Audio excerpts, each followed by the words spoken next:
Hey, what's going on? It's Bill Burr, and it's time for the Thursday afternoon, just before Friday, Monday morning podcast, and I'm just checking in on you. I'm just checking in to see how you're doing, how your week is going along. Are you worried about the variant? Are you not worried about the variant? You know, what is happening with you? I know what's going on in Milwaukee. Ladies and gentlemen, congratulations to the 2021 NBA champions, your Milwaukee Bucks. And they've been waiting 50 years. So I'm going to say it again. Congratulations to the 2021 NBA champions, your Milwaukee Bucks. What a run. Who goes down 2-0 and then runs the fucking table? Your Milwaukee Bucks. Who keeps you dying on the vine for half a fucking century before they win the next one? Your Milwaukee Bucks. Who saw that tub of shit with the fucking basketball jersey and her giant flabby arm that made her look like a grandmother and she was still in the 20s because it was full of brats? Your Milwaukee Bucks fan base. Who probably created a new variant of the fucking coronavirus with 60,000 strong with no masks or condoms, probably? Your Milwaukee Bucks fan base. Jesus Christ, they should have put fucking COVID in liquid form and just put it into a crop duster. And just fucking flown right over that goddamn crowd. Flown around. What you tell young? I would hold my breath. You ain't gonna fuck with my freedom. I have the freedom to ignore science. I have the freedom to ignore common sense. I talked to somebody today and they were going like, I go, well, you didn't like what happened with polio? She goes, hey, not for nothing. I got a friend of mine and her kid got the polio shot and he had to drag his legs for 2 years. I was like, all right, so the kid had a reaction. Other than that, it went pretty fucking good, right? It's so fucking dumb. This I don't trust. You're full of shit that you don't trust it. Because I'll tell you right now, if they came out with a shot that gave you a flat stomach and abs, all of these same people, ain't fucking my freedom, they'd be right down there getting that fucking thing. Because all of those fat fucks, they go in for that lap band surgery. They go in for that shit knowing they could die. They don't give a fuck. Gonna get me some abs. Open heart surgery. People die all the fucking time on the operating table. If you need it, you're not going to get it. There's always going to be an example of something that, that went wrong. I mean, the Patriots drafted a fucking tight end and he turned out to be a mass murderer. What, are we never going to fucking draft another tight end? What the fuck are we doing here? You go out to a bar, you hit on some chicks, you get turned down, you go home, you have to jerk off. Are you never going to hit on women again? Does that mean hitting on women doesn't lead to getting laid at some point? According to these people, it does. What would you do? Part of me is starting to think, like, you know what? I think just some people don't have a dream or their dream died. So the only thing that they have is killing other people's dreams of getting on with their lives and making money. Or maybe it like the government telling them what to do taps into how much they hated as a child that they had to listen to their parents. And how much they hated when they got into high school. They scared you. You need two years of a language.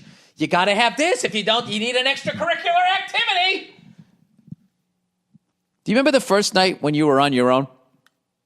I mean, I'm talking like, with me, I commuted to college, right? I paid for most of my college. I had to work through all of that. I fucking pulled myself up by my bootstraps. I'm better than all of you. I fucking, my first time being alone I moved out when I was 27. I moved out briefly when I was 20, and then I had to go back to school, so I couldn't afford it. So I had to work and fucking do all of that shit. And it took me forever to get through college because I can only afford to go part-time. Boo-hoo. Boo fucking who. Then I became a fucking comedian. And then knew I was going to move to New York, so I wasn't going to move out and blow all my money on some stupid fucking apartment in Boston. I stayed at home like a fucking loser and saved up enough money where I could survive that first fucking year of ridiculously high rent, and then hopefully I'd be in clubs and making enough money where I could swing my rent, which is what happened. But when I moved down there at 27, I remember the first night I was hanging at the comic strip. Lucian had basically already told me, I already have enough white guys. You and your dream can go right back to Boston. It's not going to happen. You know, if I was some white chick and there was Twitter, I could have got him fired for that. But instead, I just worked harder. Anyway, I remember that night sitting at the bar, thinking at 27. I remember thinking clearly, like, you know what? I don't have to go home. I don't have to do whatever I want. I can get fucking drunk right now. If I knew how to talk to women, I could bring a broad home. I could get a fucking, I don't know, whatever the fuck I want to eat it, watch TV. I can do whatever the fuck I want. But you know what I thought instead? I was like, you know what I should do? I should go home and get some sleep. Wake up tomorrow and write some fucking jokes because the clock is ticking. And I'm going to run out of money eventually in this fucking city. And that's what I did. You know, that was an analogy to tell you to go home and get your rest. I don't even know what the fuck I'm talking about. But congratulations also to the Phoenix Suns on an amazing, amazing run. You can't hang your heads, even though you're up 2-0. It fucking happens. Shit, I remember the 86 Red Sox were up 2-0. We won the first two in New York, Shea Stadium. I still remember coming home, getting out of my car. My neighbor just came home, and we were our teenagers. I remember galloping sideways in a circle with him, jumping up and down, thinking we were going to win it, and we fucking lost it. So it happens every year. You know, whatever, 29, 30 teams don't win it. Only one team does. I don't subscribe to this. They didn't win because this guy blew it. This guy never gets it done. You know, I was watching Jim Rome, and he was kind of getting on Chris Paul a little bit. He's never done. He's the only guy this is the third or fourth time being up 2-0 where he's lost a series. And it's like, I don't think Chris Paul is your problem. He's one of the best players in the league. Like, is it his problem that he can't drag the rest of the guys over the fucking wall? You're gonna go after the star player. I've just never understood that. But he was just saying that it's a pretty wild stat. I've never fucking, no one else has a thing. But it's just like, well, here's another wild stat. You're the only guy I've ever seen get tipped over in a chair on his own show. I still watch you. I don't think you're not getting it done. But that's a pretty wild stat. All the people that have done sports shows, I've never seen a guy have the guest tip him over in a fucking chair after basically an 8-year-old on a playground argument. I bet you won't. I bet I will. Go ahead, do it. And then he does it. I mean, it was embarrassing. It set men back like fucking I don't know what. But I don't think he shouldn't have a show, and I don't think that he doesn't get it done. I've just never understood that. We didn't win the championship. Let's go after the best players. Let's go after the reason why we're here. I've never understood that, but I mean, I think that's just the way it works. So anyway, let's talk diet. Went a little off the diet. I'm not going to lie to you, and I didn't go to the gym yesterday. I had to take a day off at some point. I just woke up, old Billy post mushrooms, going to therapy. He's been dealing with a lot of fucking shit, unpacking, as they said. And I just didn't feel like fucking doing anything yesterday. I was like, you know what? It'll put me in a good mood. Why if I just cancel a bunch of shit and I have a nice daddy-daughter date? That's what I'm going to do. So instead, I took my lovely daughter out, and we went to a park, and she rode a bike, and she went to the playground, put on our masks, and, It's funny. It's like, Dad, the slides are too hot. I was like, all right, let's ride the bike more. She was chasing me, and I was, running after her and all that stuff. It was just awesome. And then we went out and got some ice cream. And they said, do you want a kid scoop or an adult scoop? I said a kid scoop, but it's one of these old school places. So even a kid scoop, the fucking scoop of ice cream was as big as my daughter's head. So I ended up finishing what she didn't eat, which is the first time I've had ice cream in like a month. And I just sort of hung out with my wife and kids all day. And I took 2 naps, kind of needed it. And now today I'm fucking back on it. Where my day, I just woke up, made the breakfast, which I love doing. I'm teaching my daughter how to make waffles because she loves them. Then I did a record for the 5th and final season of F is for Family. I did a little bit of therapy. Now I'm knocking out this podcast right before I do the Anything Better podcast with Verzi, and then I'm going to the gym. I'm getting back on the fucking elliptical. When I get on the elliptical, I'm looking at my fucking flashcards for this instrument test, which, by the way, I flew 5 times over the last week, and I've probably done anywhere between 10 and 15 instrument approaches, missed approaches, holds, and all of that. And I've gotten to the point where I now get it. I'm not behind the aircraft, except for the VOR ones. Sometimes I forget to look at the clock or set the clock for my minutes going down before you get to the missed approach point. And but I flew with this other guy who told me the trick of control your altitude with your power, which I was doing with my cyclic, which is that's a stick, but between your legs, as opposed to the thing that looks like an emergency brake for those of you who don't fly helicopters, right? So, and you're able to just lock it in. And then you just don't move the collective, and then you're just locked in on this attitude, and you come right down. And on a precision approach, when you come out and you end up looking up, with your stupid fucking foggles on,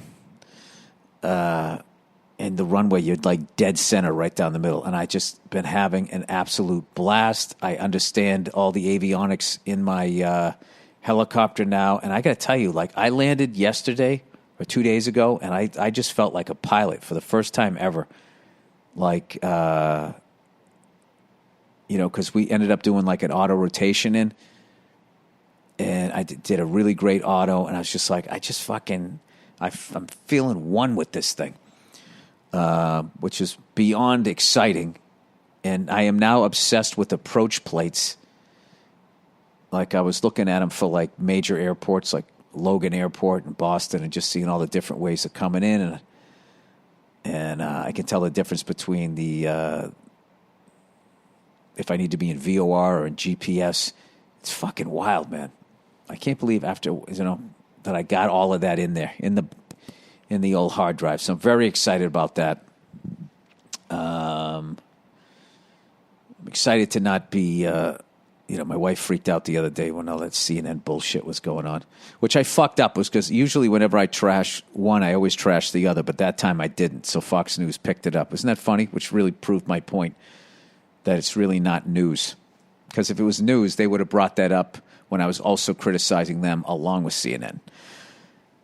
It's sort of fascinating. But my wife actually started to read it. It's just like, yeah, it's not going to be in the news. It's going to go away, okay? 9/11 went away.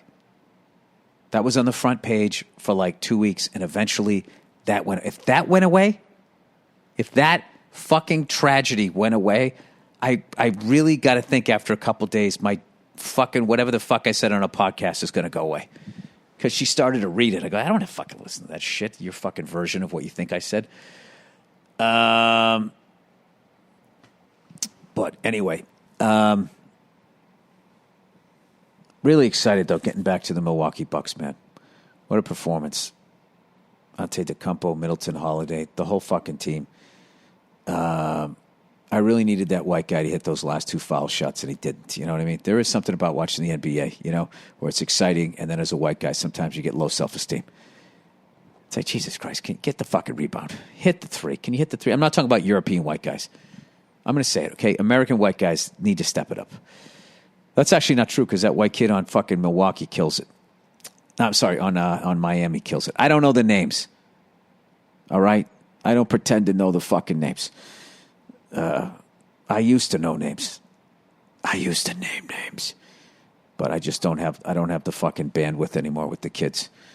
So anyway, I'm going to hit the gym after this. I'm actually Billy pull downs, so I can eventually do a pull up. Getting back to that, my shoulder feels great. I've been stretching. I've been playing drums. I've been playing along to that Mammoth album, the Wolfgang Van Halen album.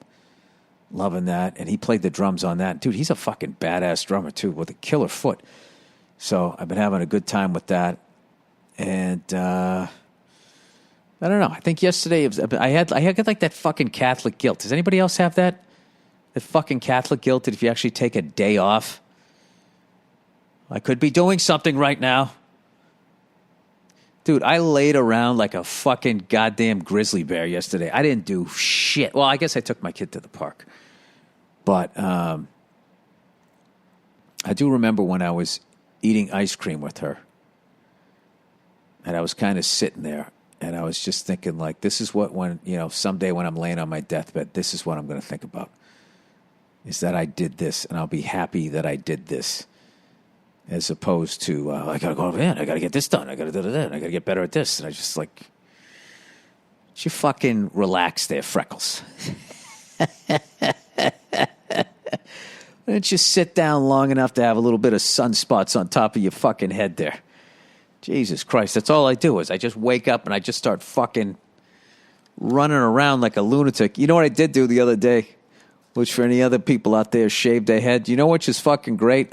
If you have a fucking shaved head and you're on an elliptical, is to have the headband, on your head, man. It's the best. Then you don't have to fucking slow down and towel off your head, every 3 minutes after you've been on it for like, 10, 12 minutes. Then it just becomes, pouring down your face. It's actually great. I had it on. My wife was on the treadmill and she was just laughing at me. I was like, I know I look like an asshole, but it works. Now the great thing about getting old, you don't care what you look like. It's over. You're over the hill. And it's just going to get worse. So as bad as somebody thinks you looks, you know that this is the best you're going to look from now into the future. You're over the hill, right? There you go. Oh, geez, Bill, you explained something that we already understood. All right. Well, I want to thank everybody for buying tickets for August 11th at the Wilbur Theater. I'm going to get to send off my buddy, the great Wayne Previty, in style. It's actually become a benefit / reunion where I reached out to all of these comics that I started out with, and I'm trying to put together a show where I'm recreating a lineup from like 25 years ago, even more than that. Between 25 and 30 years ago, we used to do stand-up at the 99s in Bellrica, and John David got the room, and it was such a huge gig for my whole generation and the generation before me, like coming up. It was such a fucking huge gig because it gave us this stage time, and it was not easy stage time because it was not an easy gig. It was just this giant stage as far as like, it wasn't long. It was just really high, and you would walk up there and you'd stand up there, and there was this big bar, and I remember, oh God, it's still vivid to me. And all of these people would be talking and drinking and watching the game. The worst is when they would put the sound down on like a Bruins game, and you'd go up there and these fucking people were just losing their minds yelling at you. And this guy, John David, booked it. But by learning how to handle that room, it set you on your path to all the hell room gigs that you were going to have to work. And I remember I used to watch these guys come in and close it, because that was like the paid spot, was the actual professional comic would come in after all of us, open micers or just sort of openers or whatever, that like still worked for free, to figure shit out, they would come in and they would close it out doing like a half hour. And all of these guys like Chris McGuire now, who's got a huge writing career out here in Hollywood. Who else? Paul Nardizzi and Steve Bjork. I used to watch all of these guys come in and close it out. And you just sit there watching like, it was the second they walked on stage, like even the bar just sensed that somebody that knew what they were doing was on stage, and they just immediately they had this sense of poise and control. And I remember I would watch it, trying to absorb it, but not understanding what they were doing because I didn't know how to do it. But I would really go back in that moment to still being a fan of like stand up, which I still am, but like I almost became like a crowd member, audience member, where I would just sit there and watch these guys go up and kill in this room that was like, kicking my ass most of the times. And there was nothing better than when you went up and you actually had a good set. If you had a good setup, it was so funny. Like you would actually get a little bit of a buzz around Boston in like your thing. Like, hey man, I heard you killed at the 99s. Who'd you follow? What was your spot? Like everyone wanted to know like the stats. Who did you go on after? How far into the show were you? And I particularly remember that show always hanging out in the parking lot with all of the guys that I'm going to be working with on August 11th. And we would be talking about, comics and around town and famous comedians. And, I don't know, our dreams of what the hell we wanted to do right in that parking lot. And I think the 99 at Bill Rick, I wonder if that's still there. I got to look that up. I'm sure if I went there 30 years, they fucking redid it. It's probably not the same. Which brings you back to that expression, you can never go home, which I didn't understand. I was like, what are you talking about? I go home all the time. It's not going to be the same people, and they're going to redo the fucking 99. 99 restaurant. Billerica, Mass. Get the fuck out of here. Oh, they got two. Look at them. Fucking. All right, let me click on this. Oh, no, this is the. Will it let me do the satellite? For some reason, the Google cunts. Let's see, Google Maps. It's the one that had the giant. You drove down a hill and it had a giant parking lot. All right, wait a second. What am I doing here? It's really amazing how long I've had a computer and how little I know how to fucking do this shit. How come I can't go satellite here? Who gives a shit? It's one of those things. Route 3. That's back when you had to like write down. You had to write down the fucking directions. Long time ago. I'm trying to find, oh God, there's a picture of the awful food. I don't see any picture inside the restaurant. Like I said, I'm sure it fucking changed since way back then. I'm really just babbling, aren't I? Just going down fucking memory lane here. All right, let me do a little bit of advertising reads here. By the way, I'm down to $1.80 and change. I'm almost into 170s. So get your fucking fat shaming in soon, because pretty soon, when I get down to $1.78, hopefully by Sunday, then I'm only going to be, according to the body mass index, I'll only be 5 pounds overweight, but I'm also at the top. They said I can be from 129 all the way up to 173. Yeah, I'm another slice. The whole gamut. All right, Roman, everybody. Most guys have tried different ways to last longer, but thinking about baseball doesn't always work. The folks at Roman, can you imagine thinking about baseball in '86 when the Red Sox blew it to the Mets while you're banging your wife? I can't accidentally choke around. The folks at Roman, an online men's health company, are changing the game with Roman swipes, the secret to longer lasting sex. Roman swipes are a clinically proven way to last longer in bed. They're effective, easy to use, and fast acting, but don't require a prescription. Roman can ship swipes to you in a discreet, unmarked piece. Numbing his dick! It's not going to say that. In discreet, unmarked packaging, and each swipe's packet is small enough to hide in your wallet for whenever you need it. Swipes are great. They will not transfer to your partner, so you can last longer without worrying. I'm just picturing your dick like an elephant trunk. Just fucking drinking the water, just drinks up the numbness. Is that what happens? Just absorbs it so quickly. They're super easy to use. Like, evidently, it dries up like fucking jet fuel. Just take the swipes out of the packet, swipe it on, let it dry, and you're good to go. That's it. Go to GetRoman.com/Burr and get $10 off your first order of swipes plus free 2-day shipping. That's GetRoman.com/Burr for $10 off your first order of swipes plus free 2-day shipping. Why can't you just own up and just say, listen, I'm not going to lie to you. I come really fast, okay? But I can get back in the game real quick. All right? I'm right back in. It's like a fucking F1 pit stop. I'll be right back in the game, and then, I'll last a little longer. And, we'll do 3 for the price of 1. Okay? Hopefully I'll get you there by the third one. You know what I mean? When I got flop sweat on my face. All right, Liquid Death, everybody. They told me not to read the copy. Evidently, they don't like the way I read, or so. I think they're telling everybody not to read the copy. Basically, Liquid, these fucking plastic bottles that they put the water in, they last for 800 to 1,000 years. All right? It's 120, 130 degrees out. We got to stop doing this. I've used one plastic bottle in the last month.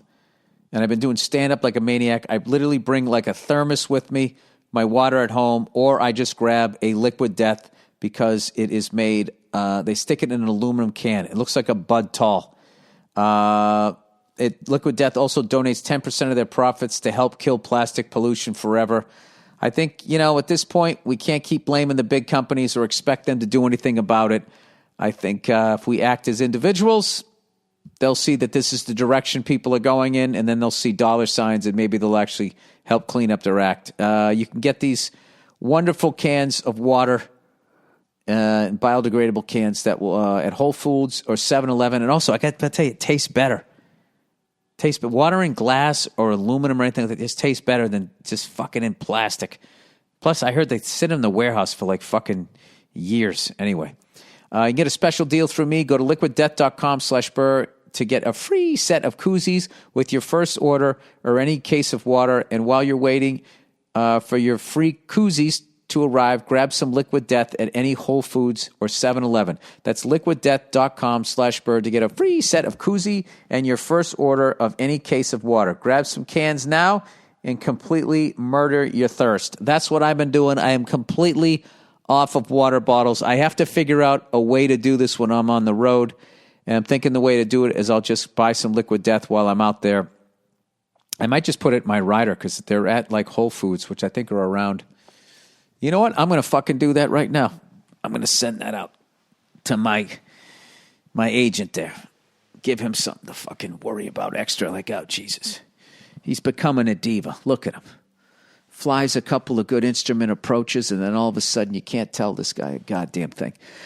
All right, everybody. That is the podcast. I'm coming up against it here before I go do the Verzi podcast. Once again, congratulations to the city of Milwaukee and all of their amazing fans. I mean, 60,000 people showed up to just stand outside and party. I mean, talk about that is a fucking fan base, man.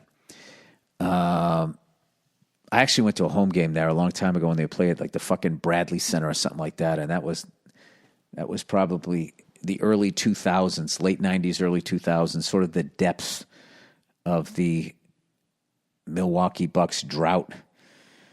Kind of almost halfway through it, if a little bit more. But it's just great for the city. And congratulations to the Phoenix Suns on an amazing series, an amazing run, and all of that. They got a great team, and they got nothing to be ashamed of, and they will be back. That's what I think. That's what I'm thinking, and I'm fucking sticking with it. All right. Enjoy the music picked out by the other Greek freak, Andrew Themelis. And we're going to have a bonus half hour of a bonus episode of the Thursday afternoon just before Friday, Monday morning podcast. All right. I hope all you guys have a great couple of days and a great weekend, you cunts. And that's it. I'll talk to you later.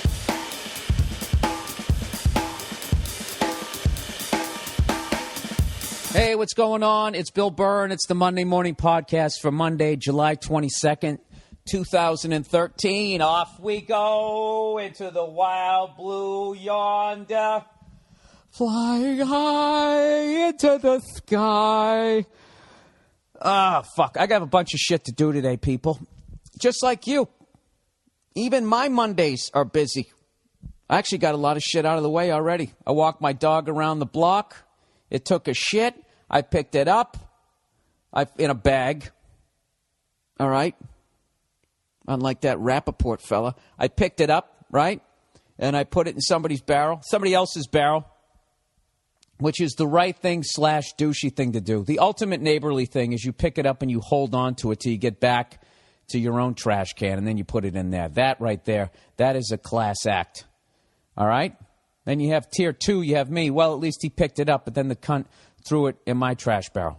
I can argue, well, hey, it's a trash barrel. What are you worried that it's just going to smell like rotting garbage? Is this shit smell really going to ruin it? But I understand there's a principle. It's your dog. It's your shit. Then you have the last ones, the people who just don't pick it up. But anyways, people have been breaking into cars in my neighborhood, man. It's fucking... Every once in a while, like just they'll come by here for a while, then they leave. LA's really a weird city where it's like you live in a place and one night it's safe and then the next night it isn't. There's the general vibe, and then there's also like the fucking roulette aspect of living in Los Angeles. So I think they come by, they fuck with cars because it's the same people, right? It's 5 of them. There's 5 people running the world, and there's 5 people breaking all the windows and stealing shit in this car. I'm convinced of it. All right? I have information that can back that up. If you want it, I'll give it to you. But I would appreciate it if you've been listening to my podcast long enough that you would just take me at my own word, that my word actually means something to you. Anyways, they've been breaking in these fucking cars, and it's just annoying. I told you that happened to me last time. There was nothing in my car, and then they took all my quarters. There's a little satchel of quarters for the parking meters, because I still don't want to use my credit card because I don't want to tell people where the fuck I am. Well, see, according to your fucking parking meter records, you were there, sir. And I know what right now. Dude, they can just track you with your cell phone, man. Maybe they can. But I could say, well, I lost my cell phone. Someone else had it, right? I could come around with it. But if he fucking could say somebody stole my credit card, I don't know. I don't like people watching me all the fucking time. You know what kills me is the amount of people that actually are happy Snowden did what he did, and there's nobody anywhere in media with any sort of a fucking job that pays any decent amount of money that is opening their fucking mouths. Everybody's keeping quiet. Good for you, Snowden. Keep running. You can stay at my house if you want to. Hang out till, it blows over. Sit around, eat some TV. Dinners! Hey, you know what I did this week, everybody? I went out and I bought the body issue, the naked issue, the nude issue of ESPN. Why? Because I'm a pervert? Yes. Why? Because I always liked the 49ers but wanted to see their quarterback completely naked on some lava rocks? Absolutely. You got me. I can't remember how many times last year when I was watching a 49ers game. This Colin Kaepernick, I'll tell you, he's entertaining to watch. But what would be more entertaining? If somehow he would get down on all fours on some fucking lava rocks like he's going to do a 100-yard dash into the ocean. That's what I would really like. No, you know why I bought it? Because somebody told me Gary Player was on the cover. That's what I was told. I'm like, Gary Player, isn't that guy like fucking 100 years old? They're like, no, he's like 77. And they go, he's in unbelievable shape. You know me. I'm obsessed with not becoming a fat fuck. Right? Fat people call that having a body issue, because they don't want to stop eating their jelly and Ritz crackers late at night, that they stuff into ice cream. What's funny is as mean as I am to fat people, I've slowly begun to just according to this guy last week, and I'll take him as like every fat person who listens to this, I'm beginning to shame people into losing weight, and I think that would be a great show. It would be just like Biggest Loser as far as the amount of yelling, but it wouldn't be as motivational. It would be like the opposite. And then it would cause a controversy, and then there would be people doing that split screen on TV. You got the host, and then you got the two people like, well, what do you think, person I've never heard of before? Well, I think it's great. I think these fat fucks, it's about time somebody called them a fat fuck. What do you think about female person who, of course, you have to have the motherly side of this? Well, I just think that people have to understand that it's a food addiction. This negative reinforces. We're seeing this in schools with boys. Oh, fuck you, lady, okay? I think you can lose a couple of pounds, too. Hey, let's try to keep it nice, all right? Let's try, like the fucking host who's exploiting the whole problem can then sit there rubbing his chin, shaking his head, And what's funny? All three of them, in that moment, they're all getting paid.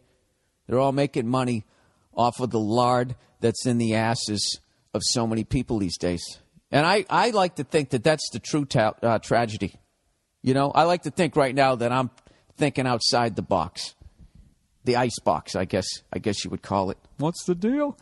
So I got the body issue. And you know what bugged me? This fucking trend, like the fucking tattoos. That people have. You know what it is in particular? What is it in particular, Bill? I don't like people who write fucking inspirational shit on their body. Like, and they always have it in a place, they don't always, but for a lot of times they have it in a fucking place where only I can really get a good look at it. So there's no way for me not to take that as like, what do you think, I'm a fucking moron? Like you have life all figured out? That you got to write this shit on your body. Where the hell is it? Where the hell is this fucking person? It was this fucking golfer. Beautiful woman, right? In like a 1950s kind of way, little houses. And they're all made out of ticky-tacks. And we fuck missionary only to have more kids. They have blue eyes. They have brown eyes. And they all say fucking racist shit. But it's the 1950s and nobody knows better. Sorry. That's a water fountain. It's just for us. It's the 1950s. So this woman, that's some of the worst singing I've ever done. Woof, that even sounded bad to me. So there's this fucking lady. Her name is Carly Booth. Gorgeous. Little diesel. She's sitting there on the driving range. Looks like in Manhattan. Driving some golf balls. I'm sure people going by in their fucking yachts. All upset, going, why is that naked woman playing golf and I wasn't invited to that party? I don't have enough money. I thought I knew Bloomberg, too. So anyway, she has written on the side of her body.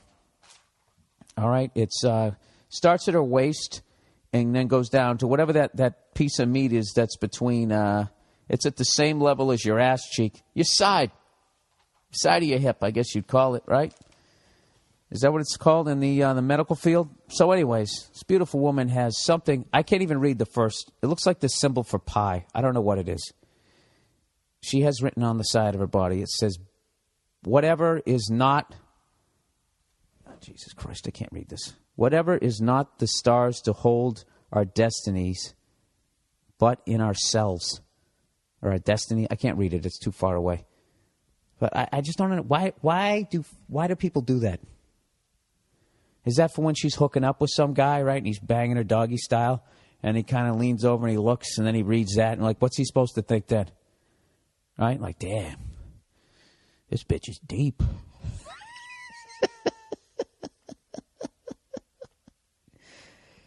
They're endless.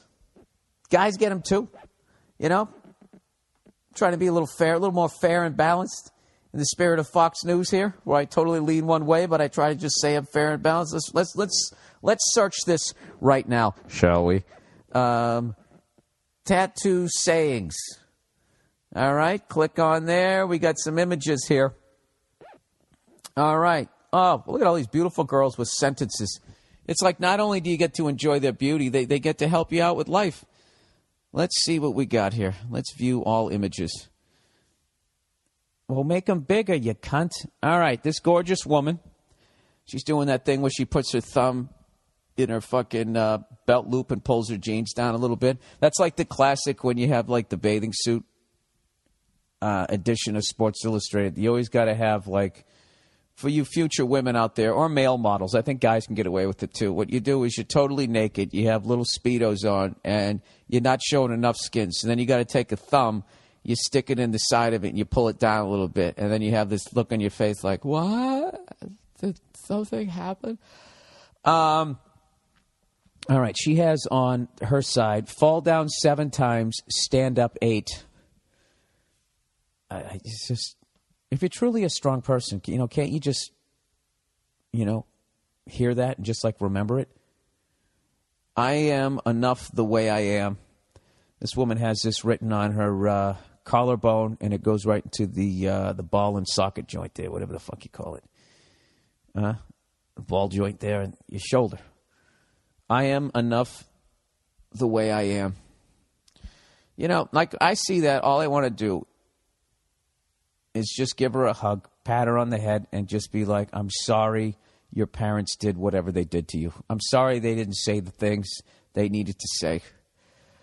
All right, what does this person have? No, that's written in French, so you know it's pretentious.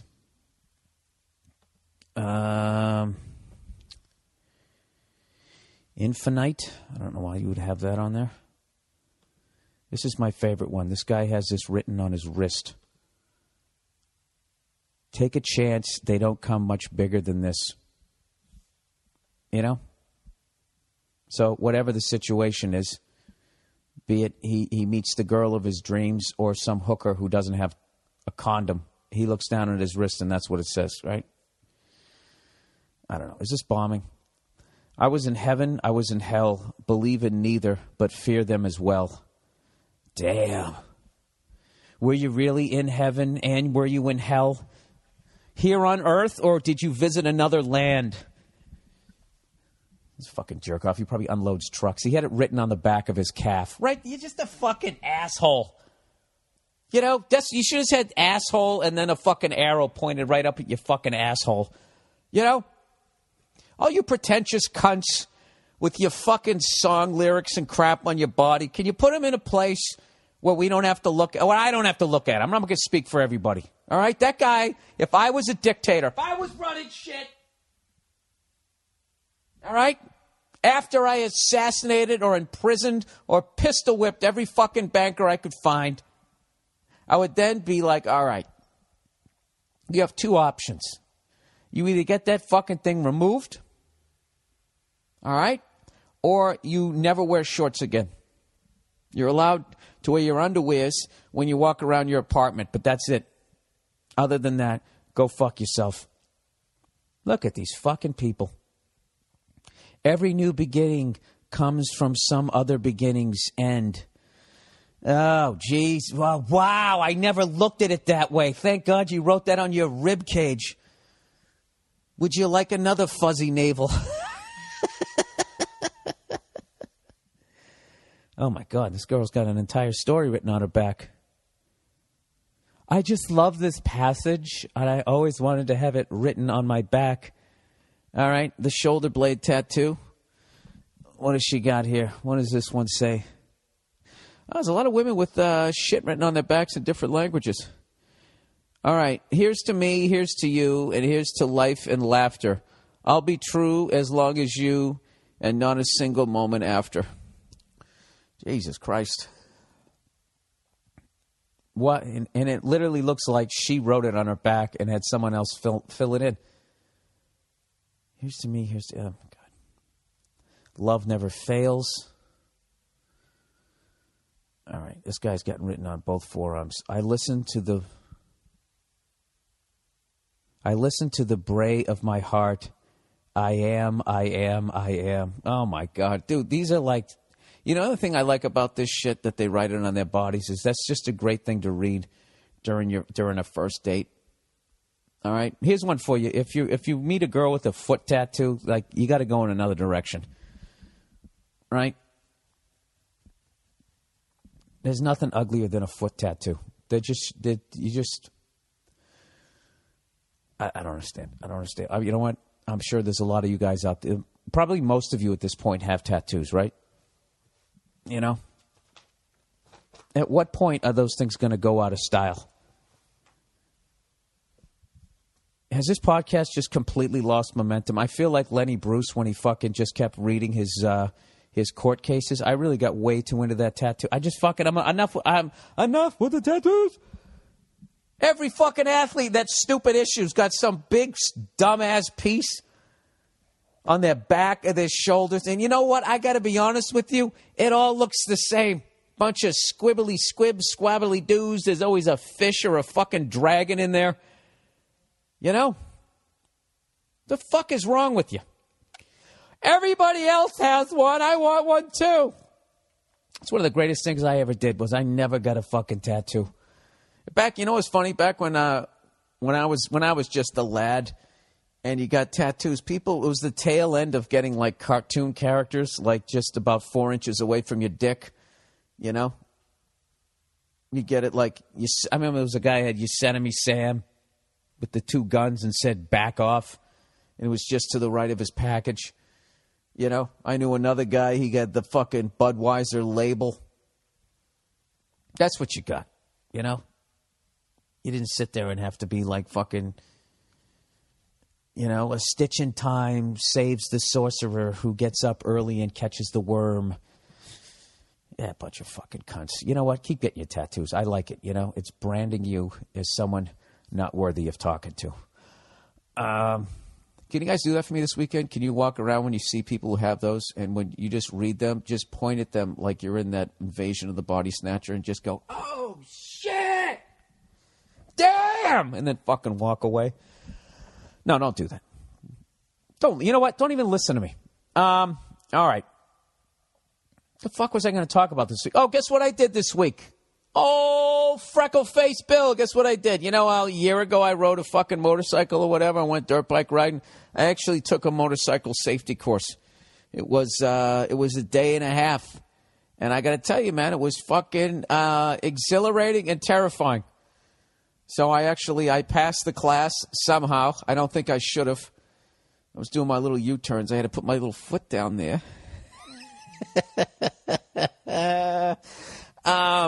No, it was a great fucking time. So basically how it worked was you rode for like 4 hours and then you had a class. And I realized how spoiled I am as a fucking human being.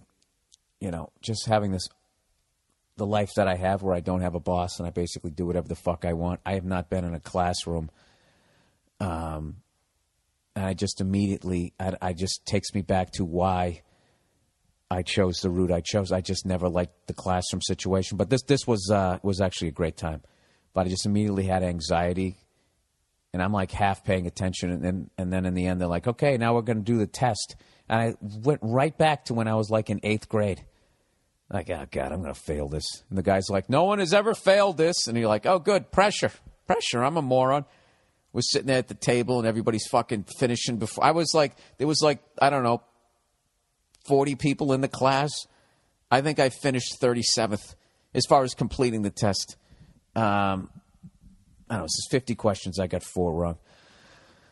I think something like that. I don't fucking know. But somehow I passed. And but it was funny. I've never flip-flopped so much in my life on a decision. I was thinking, am I going to get a bike? Should I just get a dirt bike? Should I just know how to do this? And then, you know, I just want to learn how to ride a motorcycle. You know, I grew up in the 80s, all right? I watched a lot of action movies, and one of the things that I always was envious of the action heroes, aside from their oiled-up fucking 80s lifting weights, no squats ever bodies, was the fact that no matter what vehicle they approached, not only were the keys always in it, they knew how to drive it. They knew how to drive everything from a dump truck to a fucking helicopter, airplane. They could sail. They could fucking do anything. So, you know, it's coming up where, you know, we got to raise the debt ceiling again. Eventually, the wave's going to hit the beach, and there's going to be a period where you could quite possibly be getting chased down the street by an angry fucking mob as just everything goes to shit. You know? So at that point, it would be nice if you had the ability to whatever escape vehicle you ran into, you could actually just jump in and just be all right with it. Right? Sylvester Stallone, fucking Arnold Schwarzenegger, Steven Seagal, Chuck Norris, they never, and I challenge you to find anything that they fucking ran up to in any of those movies that they did not. Jet ski, fucking motorboat, sailboat, submarine, combine, helicopter, fucking plane with only can land on water, those skis, or the tires, doesn't make a difference. They could instrument rated, everything. Everything. They could be on a fucking plane, a commercial airline, and somehow kill the person next to them, put a hat over their face without anybody noticing, crawl down into where the luggage is, and then jump off the landing gear and do a fucking mosh at the end of the runway. They were unstoppable. So, I've added motorcycle. All right? I could drive a car, stick, or regular, and now I can drive a motorcycle. I'm just checking off the list. I have a day and a half of experience. No, it was actually really fascinating, and it made me a better driver, and I actually have much more appreciation of the skill it takes to ride a motorcycle. It's not like a car. Yeah, no shit, Bill. No, but just shit that you wouldn't think. Like I didn't understand all that went into just going around a turn on a motorcycle, and how not only do you not hit the brake, but if you hit the brake, you're actually gonna you're gonna crash. You got to look through the whole turn, judge your speed, and then fucking power your way through it. Pretty intense. I'm not going to lie to you. I'm not going to act like I got this. This is easy. Then we go into the class, and like, has anybody seen it? And I'm getting excited. Like, wow, I just rode a bike for 4 hours. I got it up to third gear, downshifting. This is fucking great. And then I went into the class, and one of the things, the group discussion, there was like, anybody ever see a motorcycle accident or been in a motorcycle accident? And like fucking almost everybody, or at least half the class, puts their hands up, and they start telling stories. And this one guy was like a paramedic, and he's going like, yeah, I saw this guy was going like 90, hit a car head on, and his heart came out of his chest. He had like all these stories, and I was sitting there, I'm like laughing to myself, going, what the fuck am I signing up for here? This is insane. And then, like, the guy who was teaching the class, who looked like he was born on a motorcycle and was fucking, rode the same way, was, obviously, he's the instructor. He's fucking great at riding bikes. He even had a story of a couple months ago. Yeah, I hit some sand, and I was like, I'm going over the fucking handlebars, and I'm like, keep my body relaxed. And all I'm thinking in my head is like, dude, you went down? You went down. Right? This guy, I'm telling you, it just looked like he was just made to ride a fucking... He just had that. I ride a motorcycle look, as opposed to me, who looks like some douche who goes to take a safety course. And I'm just thinking, this guy went down. This guy's an EMT talking about people's hearts coming out of their chest. I'm just like, what? This is fucking stupid. So, I don't know where I'm at. I think I'm just going to maybe just ride on dirt is what I'll do. You can't fucking ride a bike out here in L.A. You know what it is? I'm old enough to know it's fucking stupid.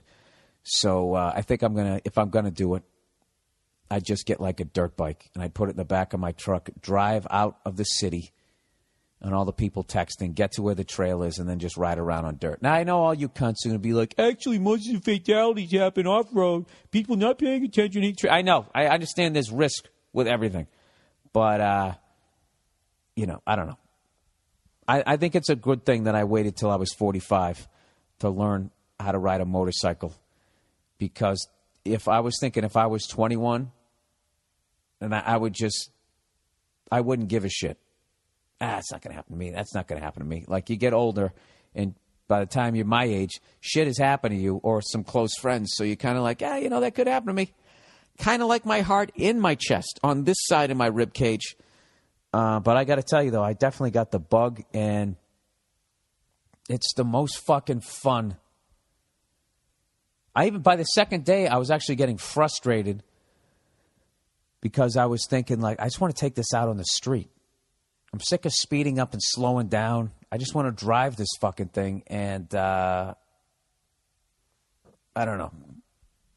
Don't worry, I'm not going to go out and do that. I'm not going to do that dumb shit. This is exactly what a lot of people do when they finally get to where they want to be in life, which is where I feel I am, selling tickets as a comic, get some acting gigs every once in a while. You got a little free time. What do? You pull a John Denver. You go out and get a pilot's license. You fly some experimental aircraft, and next thing you know, in the news today, singer-songwriter, right? So that's definitely in the back of my head. But I don't know. I don't think Nia's going to let me get one anyways, to be honest with you. And that's probably a good thing. But you know what she did when she was saying no? She did the classic thing. Like, why do you want to, have all these toys? What is it with guys and have, you have your, and like, what do I have? I go, I got my truck. She goes, you get your guitars. And it's like, you're upset with me because I'm enjoying life? And she's like, no, I think she just doesn't want me to get one. So she tried to do that stupid argument that the motorcycle was this extension. Like, it's like your dick. Like, you guys like it's between their legs and they're riding this thing down the street. It's just like, I don't know what the fuck that is about. When I was riding for the last 2 days, at no point was I thinking about my dick other than thinking, like, I hope I don't fall off and when I'm going fast enough that I get road rash on my dick. That would be the only thing. Other than that, you know what I wish? I wish she took the class with me. That's what I was actually thinking. It'd be great if she took the fucking class with me and she would just see how much fun it is. It's fun. I don't fucking know. So I got the bug now. I got the bug, and I was looking at motorcycles all last night. So I was telling her, I said, look, all I want to do, I'm just going to get like the Honda Rebel. It's a fucking 250. That's exactly what I should get when I start out. If I get something else, I'll kill myself. And she starts, looking up those stupid Ducatis, which were cool up until 6 months ago. And now every douchebag out there has them. Like, everybody seems to have one of those fucking things. So, I don't know. And I looked at the new Harleys, and I don't like them. I think they're ugly. They kind of lost their way. They used to look meaner. So I'm just going to, if I'm going to get one, I'm either going to get a dirt bike or I'm going to get this little fucking 250. I think the speedometer only goes up to like 70 or 80. I don't know. Tell me, what do you guys think? This is going to be one of those extreme conversations. And believe me, I've heard all the things. Get a motorcycle. You might as well buy the coffin to go with it. It's not a helmet. It's a brain bucket. I've heard all of that shit. I don't know. Just it does seem like a lot of fun, right? If I get one, I'm going to be one of those douchebags who gets like a little 250, and I'll have like all the gear on. I'll be dressed like Ulf Samuelson if he ever rode a motorcycle, like completely overprotected, fucking RoboCop suit on, and I just ride around my neighborhood, never get out of second gear. Anyway, so that's what the fuck I did with my week. But it's good to know, though, if I ever get chased by a bunch of people with hatchets down the street and I happen upon a fucking motorcycle and there's a little key there, provided it's not an old one with the throttles on the other side or the shifter or whatever the fuck it is, I'll be able to escape. All right, I know what the fuck I'm talking about. Okay, everybody, it's time for a little bit of advertising. I know this is your favorite part of the week. Well, goddamn it, it's mine too. Bill's finally going to stop babbling and actually read something that's prepared. All right, here we go. Okay, eVoice, everyone. You're screening calls, closing deals, and making money all while lounging poolside in the summer sun. Thanks to who? eVoice. eVoice is a better way to connect with people that drive your business. eVoice will forward business calls to your home, mobile, or any number you choose. Wherever you are, eVoice will find you. Don't have time to take a call? It's routed to voicemail, and you can read it at your convenience as a text message. eVoice not only gives you an edge over your competitors, it takes away the edge the big companies have over you right now. With eVoice, you can create the appearance of a whole office building of departments. When customers call you, a sales department, customer support, tech support, you name it, it's going to sound like you have it, all through the wonder of eVoice. And it works with any phone, even your cell. Hey, it's summer. Don't be stuck in the office all day. Free yourself with a free 30-day trial of eVoice so you can see what I'm talking about over here. Go to evoice.com and enter the promo code BILL for your 30-day free trial. That's evoice.com, promo code BILL, or go to the podcast page on BillBurr.com and click on the eVoice banner. And the next one, TiVo. Tim Tebow. Before TiVo, watching TV was weirdly hard. You could only watch a show at a certain time, and if you missed it or even part of it, you literally had to wait for it to go into reruns before you could see it again. I could vouch for that. I am an old man. TiVo totally changed all of that, and while other DVRs exist, they are not as sickalicious as TiVo. Because if you have cable, TiVo lets you watch your shows wherever you want. With TiVo Stream, you can watch on your iPad all over your house and even transfer your favorite recordings and take them with you on an airplane. Waiting in line at the DMV, the dentist office, TiVo makes other DVRs look like they were designed by some Soviet committee. Only TiVo searches both cable and web to find any movie, any show, any video at the press of the button. You hear that? Both cable and the web. That's what sets them apart. Netflix, Amazon, YouTube, now those are just like more channels on your TV. Oh, wow, you can look at all of that. That's amazing. And with the TiVo Mini, one TiVo box works on a second TV from the couch to the kitchen, from the minivan to 35,000 feet up in an airplane. TiVo makes TV about 1,000 times better.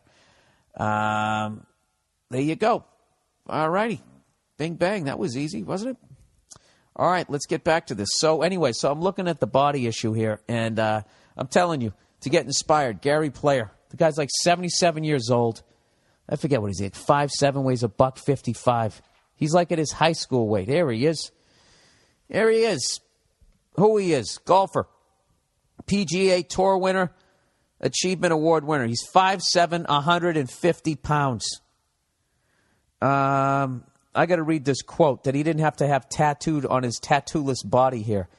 He said, "A great man in India said to me, Mr. Player, the less you eat, the longer you live.